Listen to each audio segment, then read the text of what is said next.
Hi, I'm Johnny Profane. Let's kick off Season 2 of Autistic as Fuck Out Loud by taking a risk. There's not much research on sexual abuse of autistic children, much less adults.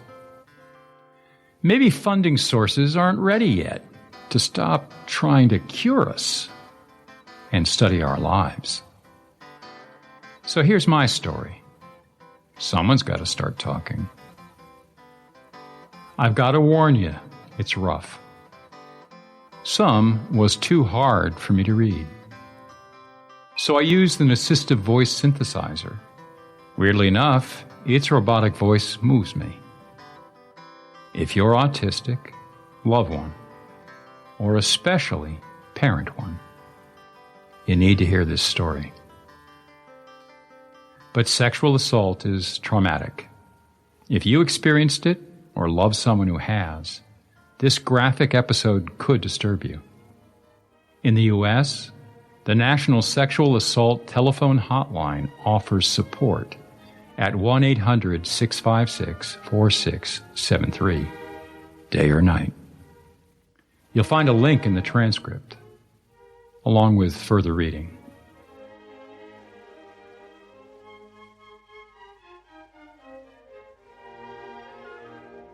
I call this one, Not Everyone Was My Friend, Sexual Assault and an Autistic Life.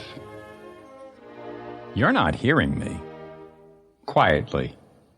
I hate it when she pauses, then goes all quiet. I think I am. She looks me straight in the eye. I know it's supposed to calm me, assure me she's quite serious. Not good timing. Eye contact makes me uneasy. I try my usual focus on the eyebrows fake, but I can feel myself building. Maybe she notices my anxiety, maybe not, but she continues. Please, tell me again what happened. Therapy feels like an elaborate mindfuck, an expensive, elaborate mindfuck. I'm 29, I'm smart, I know it. It's fucking Dungeons and Dragons, a role-playing mind game for two, with an all-powerful dungeon master making up rules as she goes, in secret. And then there's you. You're not allowed to win. This is my third try with a new therapist. I don't get this process. I sigh. Look, nothing really happened. I didn't get raped. It was just weird. I slump back in the stuffed chair. I grunt. Now I'm sorry I told you. She leans into her desk. It was weird. That freaking compassionate mask. Like a funeral director. Please, try me again. From the beginning, I want to understand. Fine. I glare at some imaginary audience up in the left corner of her office ceiling, then roll my eyes and shrug for their amusement. He was sitting in the recliner, in his underwear, sipping scotch, with a book in his lap. Physical memories, the light, the quiet in the house, in my mind, I'm there in that moment. She clears her throat, and then she startles me. I had lost her office for a moment. I'd forgotten where I was. I focus, then snap. That's when it got weird. Like I said. Her eyes widen. I want you to know that I want very much to hear you. Then, restrained. But I want you to be aware of your volume. You may not realize you're getting louder. Pause. I suspect people might hear you through these thin walls. Pause. Why not imagine we're talking in your living room with other people in the house? We want to hear each other, but no one else needs to hear our private chat. Pause. And please, when you can, tell me what happened next. Okay. I rub my eyes over and over. I see stars, stimming. Pause. I swallow, clear my throat. Then, fast as I can, He said I didn't know how beautiful I was, how I could probably sleep in a different bed every night for the rest of my life. But that would be wrong. And that I knew that would be wrong. He and my mother had raised me to know that would be wrong. He asked me if I was still a virgin. I said, yeah, but I lied. Sort of. He said, good. He said he wanted to tell me something before I went off to college. Long pause. Then he got up. Her whisper, what next? A dark rush of words, a vomit of my words. He got up, got close. I could smell the scotch on his breath. He said not just women would want me. Some men too. I would have to make a choice. Like he made a choice. Then he pinned me and kissed me and rammed his tongue down my throat and groaned and began rubbing his dick against me. I could feel it through his briefs. It was wet.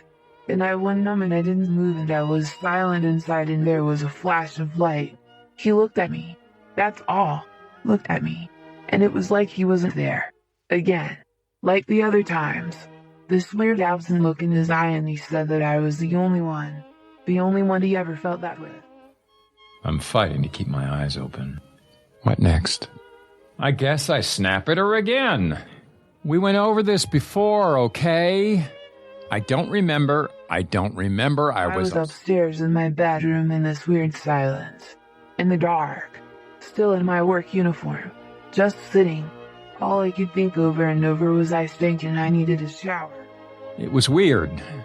That's all. Weird as fuck, maybe, but it wasn't rape. I read Deliverance. That's rape. I don't know what this was. But I can't get over how weird it was. I keep thinking about it. And then, the freaking nightmares. Him in that chair. Back. Not dead. In total control again. Drunk. And rotting. Rotting in that chair. Flesh just rotting off his bones. And I'm frozen in place. I can't move. I hear my voice. A hurt child's voice. She sat, quiet, looking out the window. Kind of awkward pause. I'm thinking she's tired of my shit. Trying to figure out the professional way to say, get the fuck over it. John. Again with that fucking pause. I want to hit something. Anything. Stop with these fucking pauses. John, what if he had done that to your sister? Like a thunderclap. Then someone is screaming in the room. I would have fucking killed him. Are you kidding? I would have fucking killed him. John, stop. Sit down. You've got to stop. Please, sit down. Is she reaching for the phone? I snap to. I'm standing. I'm not in my chair. My arms are waving. I stop. I sit down. I sob. I finally hear me. I don't need her answer. I know. I'm stunned. I start to fall asleep. Back then, I always felt the urge to sleep in emotional distress. Who knows? I might have lost consciousness a moment or two. I had with other therapists. So I start apologizing. There are reassurances back and forth. She gets me water. I sip. My throat hurts. Are you feeling better? I nod. Good. I want you to listen to me a moment. I nod. Having trouble following what she's saying. I say, I'm having trouble staying awake.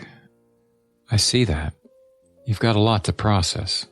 She looks down, thinking, then speaks, slow, even. You came to me with several areas that concerned you. Your career, your relationship, your isolation. But when I asked you to pick the first, top one that you wanted to work with, you chose this memory. Silence. Heavy. Like a duty I've got to fill. Yeah. Hoarse whisper. You want me to tell you what I think. You want to know, is this event in your life important, or should you move on? Glances at her admission notes, tiniest of smug smiles. She got it right. Honestly, I think you know, then says, I'd like to ask you something hard. May I? Awkward silence. Okay. Let's say we were talking about a girl, a young woman. You understand how difficult, how destructive that could be if her father touched her sexually. Even something that some might call minor. Let's say intentionally brushing her breast. She waited for my nod. Especially if it happened over and over.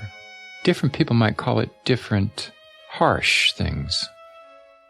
But you understand. Am I right? Yeah. You were his son. You were 19, beginning to explore adult male sexuality. Pause. So, do you think that fairly explicit sexual activity you just described with your father, that would be easier for you because he didn't actually penetrate you?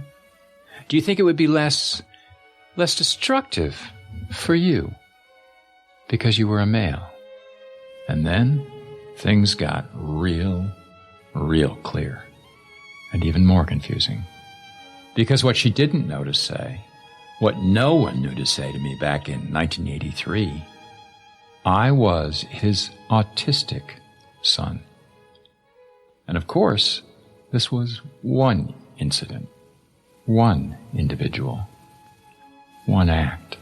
And there were other acts, other individuals from age 3 on.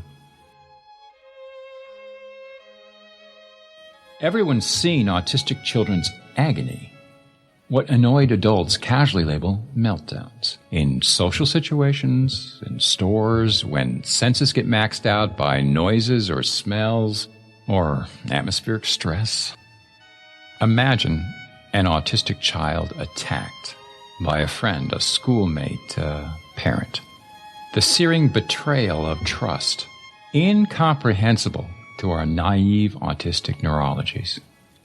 Now, understand that raging, fear-filled child still lived in me, even as I sat, now adult, before a rather gifted therapist, even as I doused her with the brusque sarcasm and fragile arrogance of a former gifted child. Truth to tell, he still remains in me, mere moments and one too many stressors away as I near 70. We as a community don't talk about how common sexual assault of autists is. Children, teens, adults. Guilt, shame, fear. These are the reasons, I believe. The community of autists, their families, their caretakers, we don't discuss this. Sometimes it seems to me that every autist I know experienced sexual abuse or assault. My story? At best average. But even, what can we call it, average? Sexual abuse destroys a childhood, an adulthood, a life, many lives, autistic lives, and through us, sometimes other lives. Let's talk about that. Here, now. Please share in the comments if it's your time to do so. You can comment anonymously on my blog, where abusive comments are filtered. More about our community in Part 2, The Cavalry Never Comes. Stories from one autistic life, with abuse symptoms to look for and suggestions for protecting your loved ones.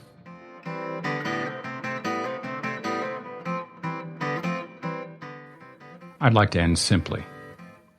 Expect next episode next week, with suggestions for protecting against sexual abuse of autists. And if you share my belief this topic is vital, please share this episode on social media. Better yet, email it to a friend who you believe cares.